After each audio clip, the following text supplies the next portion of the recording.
Hi everyone, welcome to the third episode of Meet HKU Startup Founders presented by iDendron. Please hit share right now, tag your friends, tag someone who is interested in this conversation. Tonight we will talk about data visualizations and the startup experience of joining an accelerator in Europe tonight. Please tell us where are you from, where are you watching from, and please ask questions to our guests on the comment sections or tweet with hashtag HKU iDendron.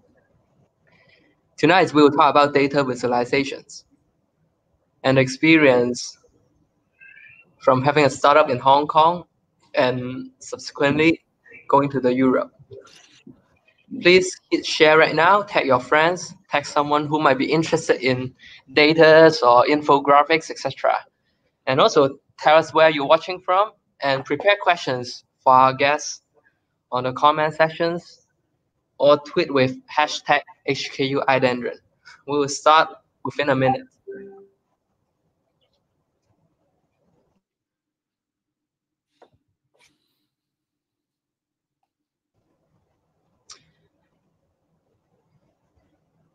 Good evening.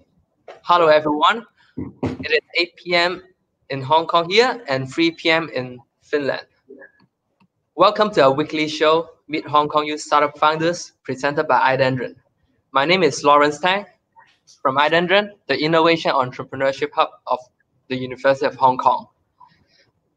This is part of a series for all of us to learn more about the works and idea of HKU entrepreneurs and innovators. We are live on Facebook, YouTube, Twitter, and our homepage. Please hit share right now, tag your friends, tag someone who is interested in today's topics in this conversation. Please tell us where are you watching from, and please ask questions to our guests on the comment sections and tweet with hashtag HKU iDendron. Tonight we'll talk about the prospect and challenges of data visualization and the startup experience from Hong Kong to Europe. And we have the perfect guests here today, Jeff, Ko and Sebastian Loke. They are the co-founders of Chartipedia, and both of them graduated from the Faculty of Business and Economics in 2016. Chartipedia, you can see that it is chart plus Wikipedia. This startup company has been created a lot of data visualizations and published on their Instagram. You can see that we have an Instagram right now. They have quite impressive figures, 53K followers, and they're also building an open content sharing platform for data visualization and Wikipedia, Pinterest-like platform for visual data. And also Chartipedia is also the iDendron incubation cohort 1 members. And right now they are the member of the Education Technology Accelerator XEdu in Europe. And they're currently based in Finland and also the first Hong Kong startup to get the Finland startup visa. So let us welcome our guests tonight. Jeff and Seb, how are you doing? Is everything okay in Finland? Hello, everyone. So this is Jeff. Sebastian. So we are the co-founders of Chartipedia. Right now we're based in Helsinki, where it's nice here and the COVID cases are decreasing. Basically about Chartipedia, just want to give a brief introduction about us. So as Lawrence mentioned, we are building an open content sharing platform for data visualization and information design, or you can imagine it as the Wikipedia plus Pinterest for visual data. I think information overload is a daily phenomenon in our everyday life, and that's why we need a quick insight and a quick digest of the information, and that's why we have such an idea. Could you both quickly introduce yourself a bit? Before this start, what have you been working on? Sure. So 2-3 years ago, I was still an investment analyst at a private bank, and actually the idea of Chartipedia is also inspired by my work experience. As you can imagine, as a bank analyst, I had to deal with tons of data and information every day, and also research reports.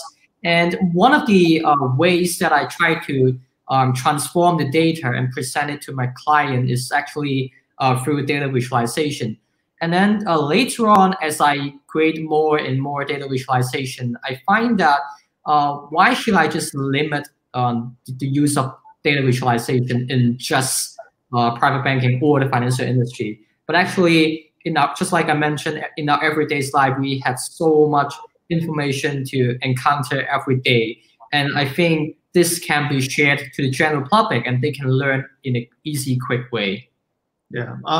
I come from the private banking side as well. But previously, in my secondary school years, actually, I like arts a lot. I tried to take the HKU exams in arts, although I didn't get very good marks. But I really like about, really, eye-catching thing, especially when you present informations right now. And I think really feels like, data visualization is really a great way for people to really get some new, learn some new information or knowledge, because after all, people are just visual animals. I see. So, Jeff, you are like a data lover, and Seb, you like arts. So you are thinking about like how can you turn something boring into something more interesting or eye-catching. So yes, that's why you two work together on the Chartipedia projects. So maybe to start with, like right now, what is the situation, and why is so popular of data visualization nowadays, which makes you want to join this as a full-time staff, or like leaving your original job from the investment banking, and like what is the core of that passions from that? Well, I would say like in Hong Kong, of course, like an investment banking job is like a dream job or like a very ideal job to many people. But when you really work in the banking industry, you feel that a lot of the work is actually quite repeated and kind of boring. And I see that among the startup ecosystem, I think that this is somewhere you can find many more challenges and innovative ideas, and that is truly inspiring. And especially like in the last few months, I think many of us have seen the COVID-19 cases, and many of us have seen a lot of data visualizations about the COVID-19 issue. And in fact, in the past few years, data visualization was not that popular at all. But only after this COVID-19 crisis, it gets much more popular. And then in terms of the application, I think it is quite interesting to note that the application of data visualization has expanded from the traditional business intelligence, just like what we did in the private banking industry in the past, to many more industries. For example, data journalism, just like what we see about the COVID-19 charts made by Financial Times. Yeah. And then also you get a lot of marketing materials or marketing content using data visualization. And not to mention the application of data visualization in the education field, and also even the entertainment industry. Like if you talk about football or NBA, you can also create a lot of data visualization to share the data and the fun with the people. So the applications, and we see that the influence of data visualization has really been increasing. But then yet we can't really find a platform or a website to search for this kind of data visualization content, because the traditional like Google search engine don't really allow you to search for charts or data visualization. And actually, so I would say the openness and accessibility of data visualization content are actually quite limited. And that's where Chartipedia comes in. I see. So we have quite a lot of friends that are watching from all over the world. Like, if you're watching, please say hi to our guests and then leave your questions. Or if you have time, you can just go chartipedia.com and scroll the website. And if you have any questions, just feel free to ask the guests online, or go to their Instagram. Just search Chartipedia. Well, a lot of great graphics and visuals over there. yeah, you mentioned that's why you started Chartipedia, because you cannot find a really good platform to find a good contents on the internet. So could you let us know what is your solution and project about? Sure. So as mentioned, Chartipedia is like an open content sharing platform for data visualization. And actually, one of the key ideas is that right now, we can actually see that more and more data visualization tools are being developed. Just like the most famous one, Tableau, or Forage, or Observable, and so on. And then many more are coming as well. But then there's so much a limitation on using them, because when you create a data visualization, for example, with Tableau, you can only share it on Tableau, and you cannot share any cross-tool content on different platforms. But then as creators ourselves, we understand that as a creator, normally we seldom rely on one single tool, but we use several data visualization tools depending on the types of charts or depending on the types of data visualization that we want to make. So we use different tools. And the limitation that we mentioned don't allow creators to build their portfolio easily. And that's why with Chartipedia, the solution that we provide is that we allow the creators to share the data visualization content made with different tools. No matter they are made with Tableau or Forage or Observable, they can all share on our platform. So this is one of the key differentiations from the existing tools. So we are not another software tool, but we are a content sharing platform. And then the second thing is about the interactive elements of data visualization. A lot of the infographic sites that we have today, for example, Visual Capitalists, or even Information is Beautiful, most of the content of those existing sites are actually static content, meaning they are just images or videos. But then when we talk about data visualization, one of the beauties of data visualization is to have the interactive elements. So you can interact with the charts, you can interact with the data visualization content. For example, you can hover over the maps or the chart elements to learn more of the details. And that is another experience that we enable users to gain from Chartipedia. And I think this is quite a trending move in the data visualization field as well. I think especially about the data journalism. So a lot of the big news media house actually using interactive charts. Yes. So I'm wondering, like, to start with, you guys like using tools to create data visualizations on different topics and share on the social media. And in fact, I see some comments when you post on the Instagram, and people might challenge about your charts. Is it biased, or it doesn't make any sense, or why are you missing out some of the countries, or etc. Something like that. So when you are producing this kind of infographics, and I think what you are doing is pretty much like the media. And how do you make sure that you won't misinterpret this data, and because the data set itself might have different meanings and in different contexts, or even across the industries? So how do you make sure that you won't create something wrong? I think this is a good question. And to be honest, if you ask me, I would say that times of data set there isn't really a definite answer of a right or wrong thing. Sometimes a lot of things, it really depends on how you interpret it with different perspective.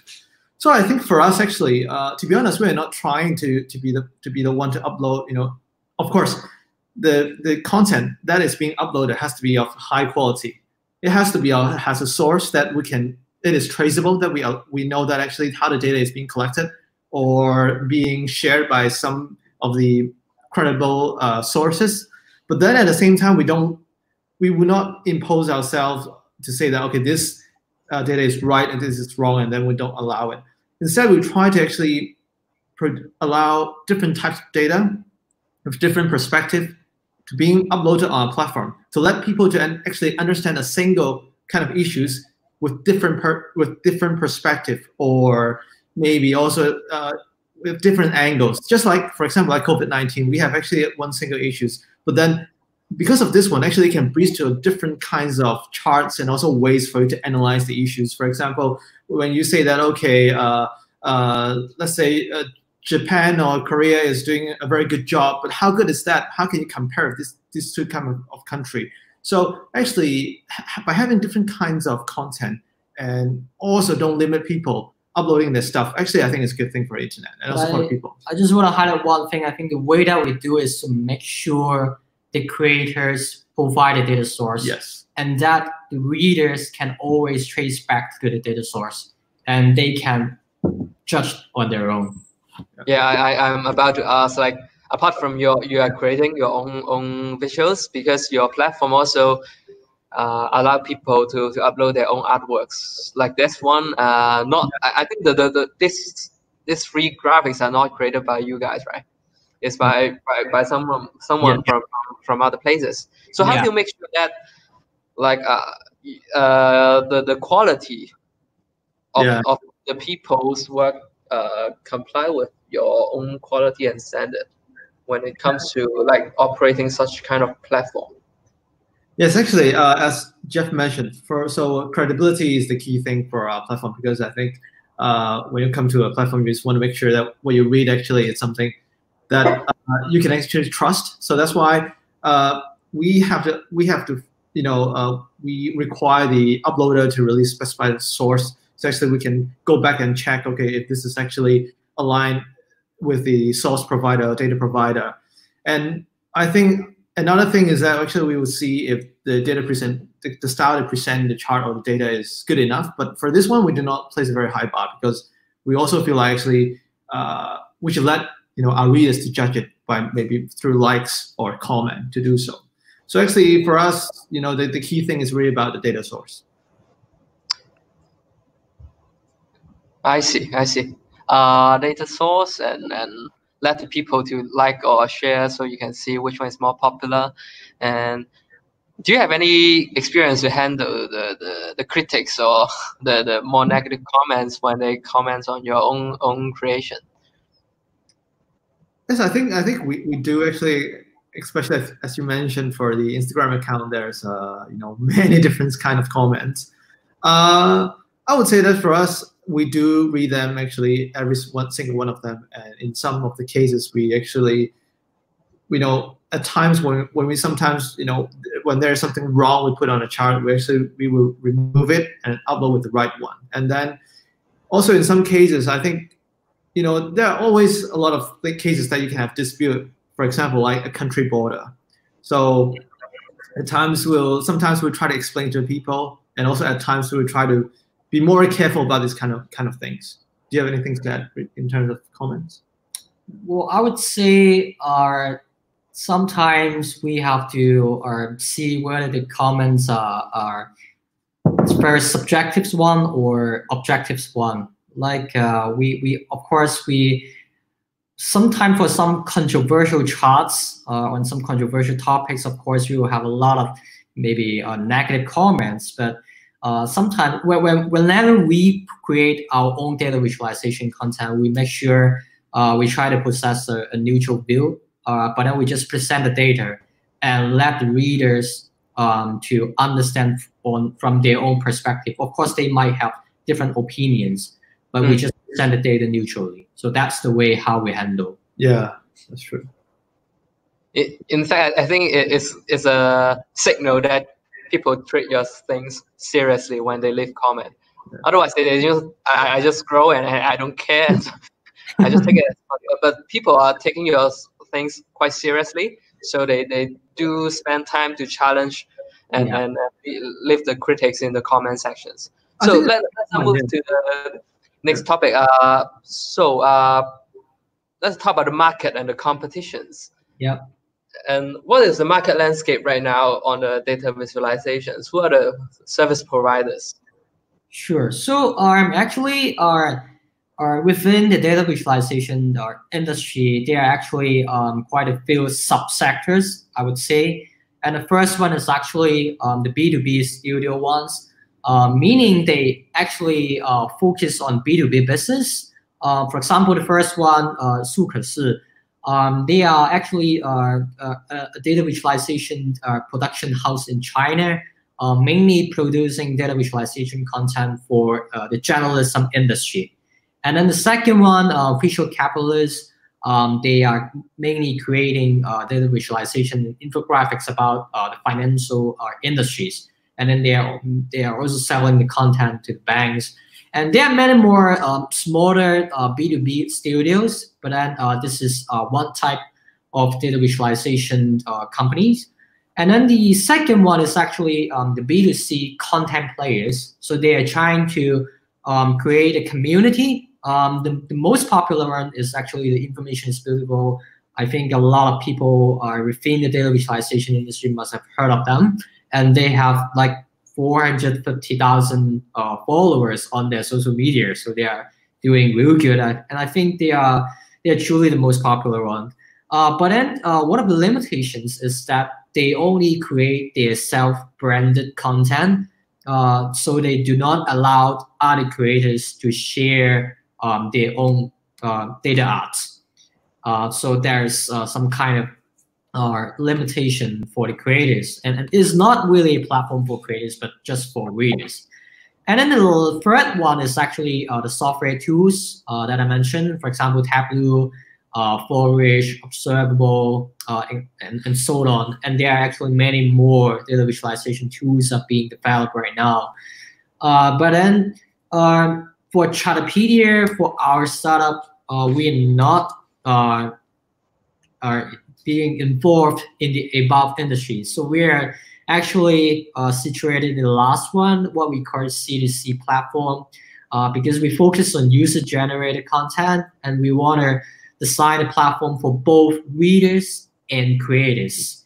So we allow creators to share the content and build a portfolio. So this is something that all the above companies do not support it. And I would say there's one quite similar company that is doing the same thing, and it is called Graffiti. But still, there's quite some difference between Graffiti and Chartipedia. First of all, they actually mainly focusing on sourcing content from third parties, for example, media house or research companies. So they are more focusing on the search engine side. Whereas Chartipedia, we are focusing more on the community and the user-generated content. And then the other thing is something that I mentioned as well, is about the interactive data visualization. In Graffiti, they only support static images or videos.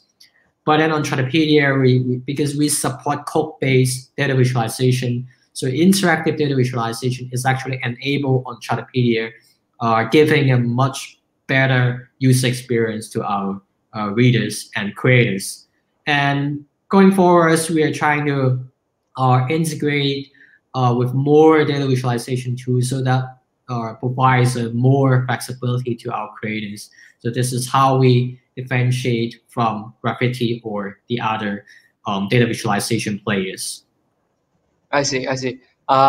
So you guys are working at startups, so money matters. So how to sustain your business? You know, people kind of like they expect to get this kind of information for free, like user for free and data for free, visuals for free, so I can share around in the WhatsApp or Instagram or in my IG story. I don't want to pay for that. So how do you sustain your business? Who are the customers?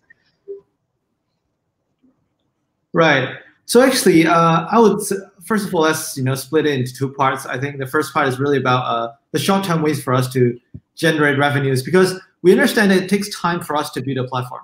That's why I think in another slide, so we show that actually for a short-term, in the short term, actually we focus on some of the cash-generating activities like B2B. Yes, this one, data visualization services.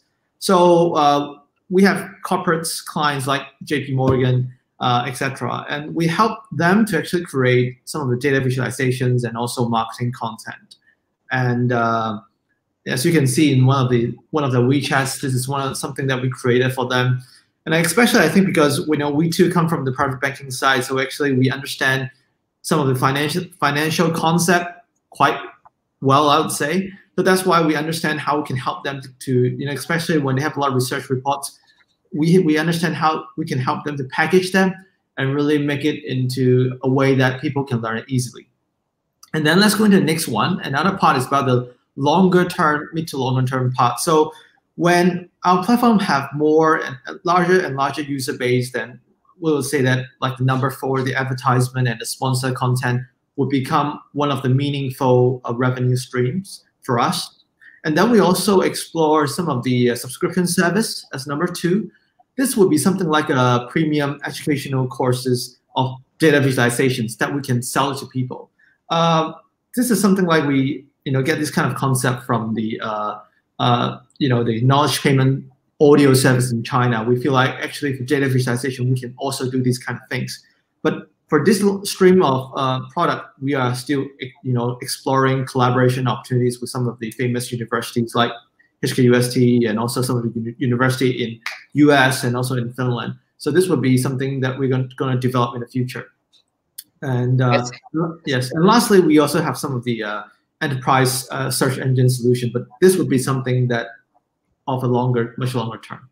Longer time, yeah. You probably won't work on it right now. So just quickly share about what next. What is your upcoming milestone for your projects? Okay. So how about let me give you a quick kind of history about ourselves. So we started the whole thing last year. So originally we just want to be the Instagram knowledge KOL. We're not trying to sell a body, but trying to sell the knowledge. And then after that, actually we joined. We're lucky enough to join 2, you can say incubators, the iDendron one and also the XEdu in Finland. And after that, actually we have the idea of thinking that actually we don't want to be instead of just being the creator ourselves, how about we actually just build a platform, because we understand that other creators like us are also facing the problem of not being able to easily showcase our content. That's why we kickstart the whole platform idea late last year, and then we launch it in April this year. And then we also get lucky enough that we get into the Cyberpod, actually the Cyberpod incubator program. That is the 2nd stage. And we are receiving some of the fundings from them to further build our platform. And regarding the future milestones, so actually so far, as you can see in this slide, just around 2 months after launch, we have already amassed 3,500 users from over 80 countries, as highlighted in the highlighted countries. And together, they have uploaded more than 400 pieces of data visualization. So this is a very encouraging sign. So in the future, we hope that we can continue to grow it faster, especially with the funding support from Cyberpod at the moment. That would be one. We hope that we can actually grow it to more than 10,000 users at the end of this year. At the same time, we also aim to raise more funding because we also aim to really enhance our platform. Because so far, I would say that we are currently still in MVP stage. We also want to add in a lot more functions to make it a full product. At the same time, we also aim to join some of the accelerators to further increase our exposure. So a lot of things for us to do, actually. I see. We got comments from Diana, and do you know her? Saying hi from Malaysia, and we have questions from Wendy. She asked, could you share some exciting new features that are yet to come on Chartipedia website? Obviously, she visited your website already. Yeah, so first of all, I think is really about the feeds of Chartipedia. So right now, we don't have a particular recommendation feature in Chartipedia, but this is exactly the thing that we're developing right now. So we hope to launch a new feature about a recommendation for our users, hopefully giving you a better user experience and to share with you data visualization content that is more related to your interests. Yeah, and also I think and also we are also building something, because currently, if you see our website, so basically for each of posts that we one single chart. But in the future, we want to cater more to the data journalism. So it would be like one post with multiple charts and multiple texts. so that you can understand one single kind of topic in a much in-depth way. I see. But those production and creation takes much longer time and research, and then also you have to think about the angles as well. Yeah. Yeah, it takes a lot of work and efforts. So let us move to the more interesting part. Like I see a lot of infographics from your Instagram, also website, and could you show us some of your favorite ones and also the popular ones? Yeah, let me put up the first one, the football one. Yeah, I really love this one. Yeah. Yeah. So because ourselves are actually football fans. I'm a fan of Manchester United. Chelsea. Yeah. So too bad this year. This is a chart that we created last summer when the Premier League season started. I think actually is a traditional kind of scatter plot. Plotting, for example, in this chart is plotting the points and the pay of the teams and see the efficiency of the teams, and obviously Manchester United performs really bad. Yeah, for this one, actually, they did quite good, actually, and overpaid. Yeah. So that's why your graph is sometimes biased, right? Well, we present the data neutrally, so it's not that biased actually. Try to be neutral. Yeah. And then so, we move on. I see this one. You also share the Game of Thrones. Yeah. I personally love this chart a lot because I'm a fan of Game of Thrones as well, and this drama was actually super popular in the last few years, and it was created last year when the final episode was released last year, and it shows the weight of characters, how they were killed, and we found actually like almost half of the characters were actually killed, and it's actually quite interesting. I see. And this one is just interesting as well, and pretty easy to understand with really the interpretation of the data, plus you can see the circle of the size of the circle. Yeah. Yes, exactly. I think basically for this one, it's more about allowing you to combine, you can say maybe 3 data points together in a single chart. So I think this is actually exactly the good things about data visualization. So you can actually condense a lot of the information into a single chart, and then you can still easily able to have a message easily stand out from these 3 data sets together. Yeah, this one is. I'm sure this actually should be quite popular but I think we're one of the data visualization like Instagram player that shares this kind of chart, and actually a very famous data visualization society in the US also we post our chart on their social media, and I think I don't have to really introduce this chart, but it basically shares like who funds the WHO. Yeah, but you can see that actually, to present data, there are actually many different kind of ways. So especially for this one, if we can use interactive ways to show it, actually it could be more easier to learn about the insights inside that. Yeah. The last one is Africa. This one is really like statistic. Yeah, I would say it is kind of actually in Finland, like in Asia, we call it data visualization, like the formal name. But in Europe or in the US, actually they have another term called data arts, because it's kind of an information design, meaning how you design the data and present it to the readers. So that's also something we're trying to improve as well. And like I think in terms of data visualization design, map is actually definitely one of the most popular ways to create data visualization. And you have field map, bubble maps, like a lot of different kinds of maps. And this is one of the best examples that we do with maps. And I think the data that it shows is actually quite surprising as well. Like Africa is like really full of resources, but like due to a lot of reasons, political ones or other reasons, like they are poor. Great.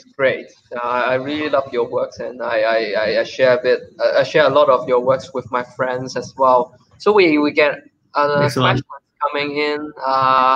Yes, we got questions from Michael. Do you know Michael? Michael Yao is also I think he's your classmate, right?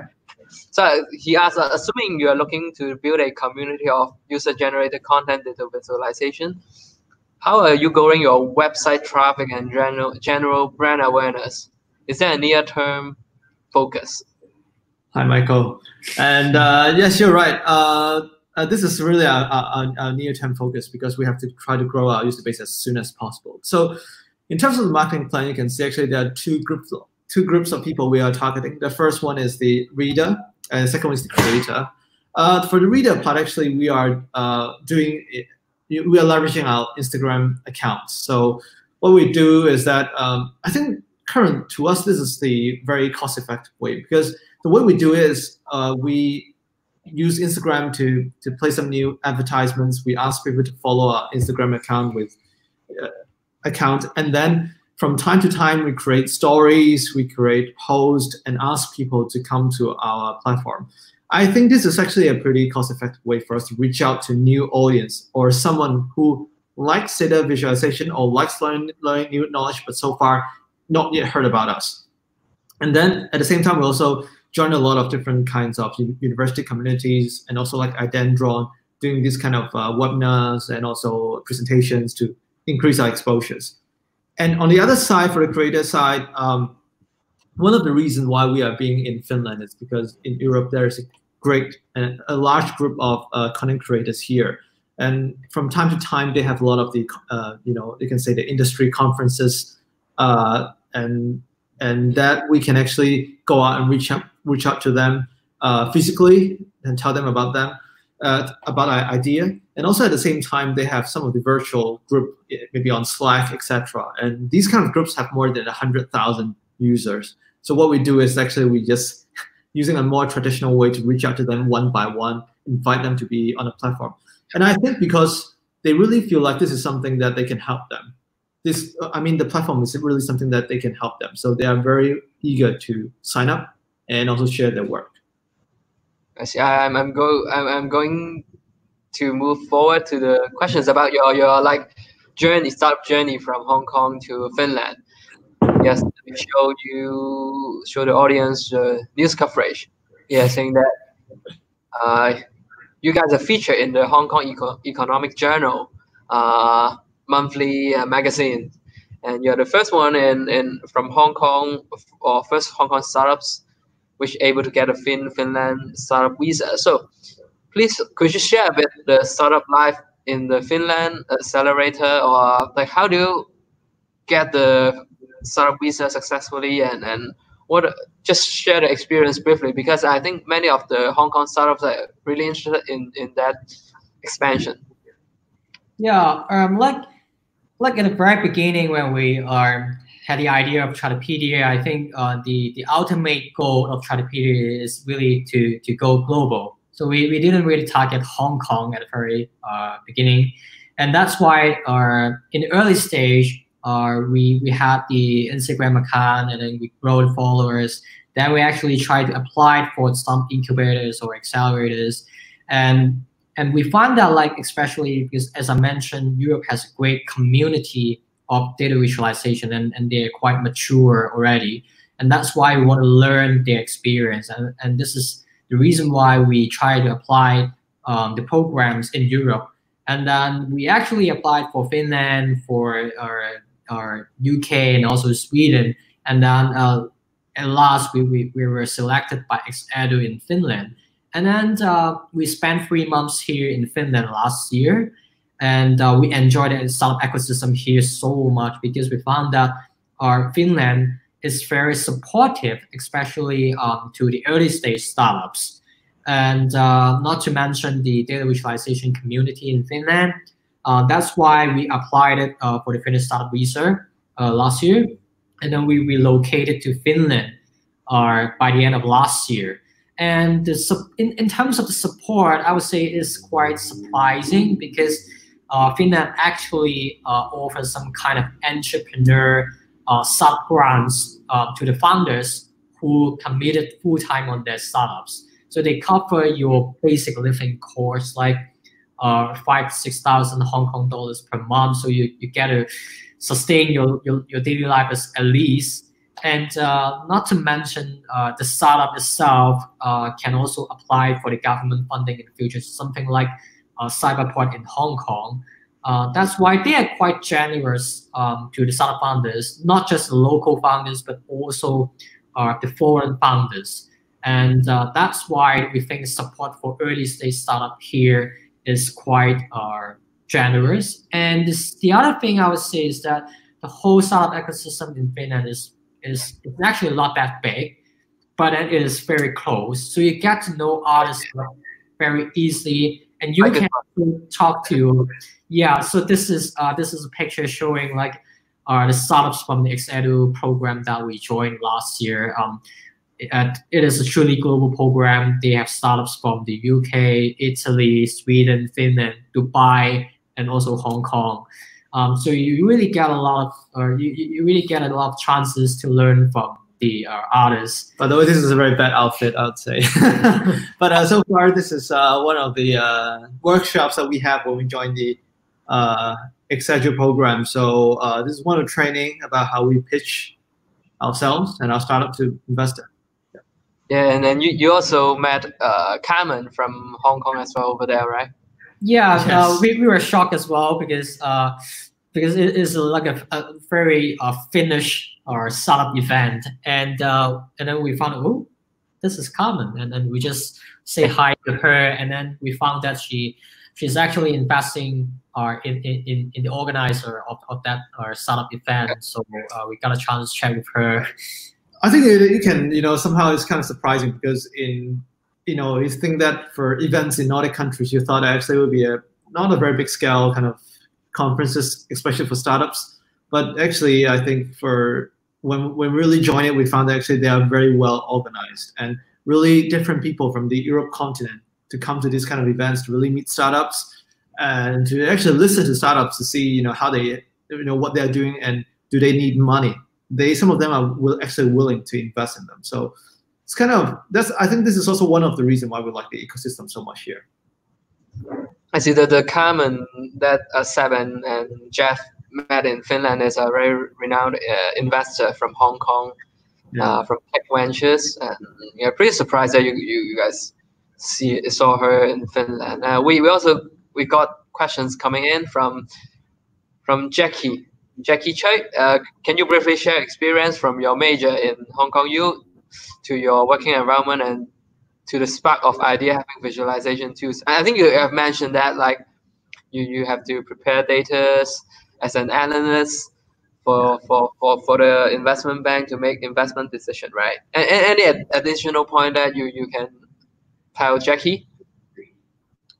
Well, I would say because our field is actually private banking, so we deal with a lot of ultra high net worth individuals, and they of course normally they're very successful entrepreneurs or very rich families in Hong Kong, and they don't really have time to deal with you. So you really have to be very precise, and they usually don't really read your research reports or long, boring Excel charts and so on. So at that time, one thing that we can do is to create data visualization content so that when they see a single chart, they get a key insights and they get a quick digest of that piece of investment idea. I think the idea of Chartipedia is also inspired by our work experience in the private banking. And my major is accounting and finance at HKU, and Jeff is economic and finance. Yeah. And also, I think for me, I personally think that the financial industry is pretty interesting, actually. But then I feel like, during the university time and also after that, actually, I got the chance to travel to some of the places like Nepal and also Cambodia. And I really feel like actually this is one of the reasons why I'm interested in this project is because I feel like actually the people there are actually, the children there are actually very smart, in terms of, asking you for money. But then I feel like it is a waste because they do not have a very good, kind of educational resource. And some of them may not have a very good kind of literacy. Maybe they cannot understand English very well. So even when they can access to the internet, sometimes they might not be able to absorb knowledge easily from the internet, like Wikipedia. That's why I feel like actually data visualization is a very good way to allow them actually as a step to attract them to learn more and also help them to understand better. So this is one thing that I want to this project. Yeah.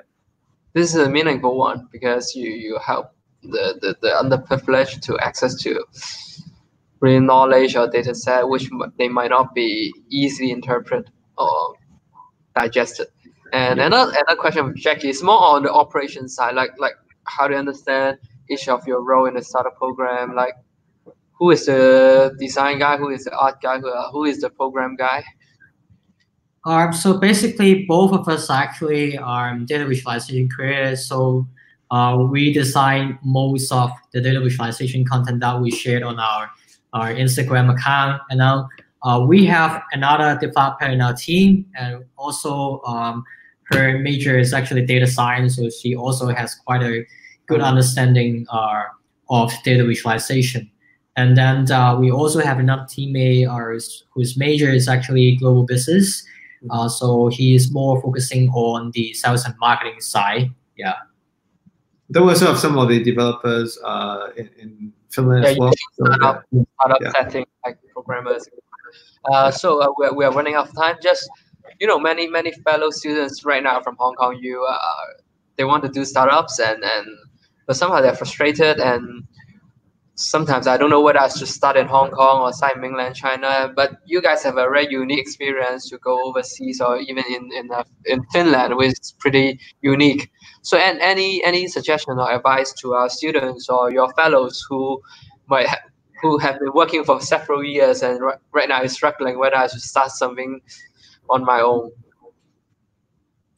Wow. For me, I would say don't be afraid to go global.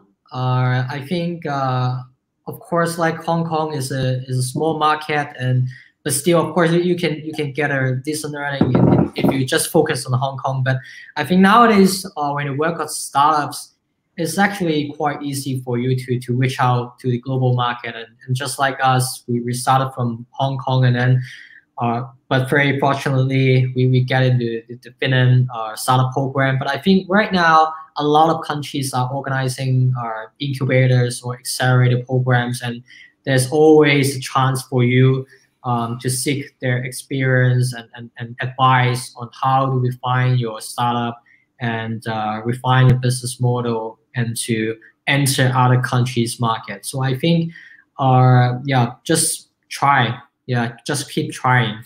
Yeah, and I also think speaking to more people is a good thing. Sometimes you can, other than improving your startup idea, also can allow you to have better. You can also learn about the startup journey from them, difficulties. Because I think when you really want to go full time in startup, you really have to have the right expectations. Otherwise, sometimes it might look glamorous at times when you can be on a newspaper, but also at times it involves a lot of hard work, I would say, especially at times people are not able to learn about that, but you have to keep doing it. Yeah, hard work, yes, pays off or paying off. I don't know. I hope so. Long journey for your business right now, and you too. Like how to say that, 相依為命 in Finland. I don't know. So any final words or appeal to the audience from the globe, or any friends who might be watching the replay afterwards, and like call for funding or any help you need? So actually right now we're also looking for more developers to join our team. So if you are a developer or if you are interested in data visualization, feel free to drop us a message or reach out to us, and we can have a chat and share more about our plans. Yeah. And yes, of course, we welcome more funding. Yeah, more money. And lastly, for everyone, just come and visit our website and hope that you can learn something from that. Yeah. So if they want to send you a message, just do direct message in the Instagram, right? Yeah. Yes. Okay. Great. And then any plan to hire people in Hong Kong as well? Yeah, like I mentioned, we actually are looking for developers and preferably in Hong Kong as well. Yeah, because in Finland actually it's quite expensive to hire people, so that's why we definitely look for someone who is in Hong Kong. Great. So thank you for your time tonight. We have talked with Jeff and Sebastian, co-founders of Chartipedia, and also graduates from the Faculty of Business and Economics. They've been creating a lot of data visualization, interesting graphic, and also building an open content sharing platform for data visualization, a Wikipedia and Pinterest-like platform for visual data. Just look at the name. Chartipedia means chart plus Wikipedia. Easy to understand, an interesting name. When I Googled this name, no clash, no similar stuff. Smart choice. And just check out the Instagram and website. You can see from our banner we put up here. And if any Hong Kong U founders is watching right now, let us know if you want to get on our show, our regular first day show, to let more people to know more about your ideas. Reach out to us at Hong Kong iDendron at HKU.HK. and we can talk. And also just do some promotion that we will be having a Entrepreneurs Day in the trade by the Trade Development Council, and by that time there are around 10 to 15 Hong Kong youth startups will be exhibiting over there as well. If you have time, just drop by and talk with our students and graduates. And also we have the Cyberport Creative Micro Fund and incubation program application open right now. Deadline will be in the 3rd of August. It's for the Creative Micro Fund. It is 100K Hong Kong dollars funding for the people to create their prototypes. And for incubation program, it's a longer program to really speed up the development of your startup companies. And then they have a briefing session on the 17th of July as well. Just go on their website and don't miss this kind of funding opportunities to kickstart your own startup projects. And yes, thanks again, Jeff and Sebastian. And I like the weather in Finland. You can see the sunlight over there. Very good and natural sunlight. And hope all the audience enjoy tonight the show. And for those who missed it, who have missed the show, you can also watch the replay as well.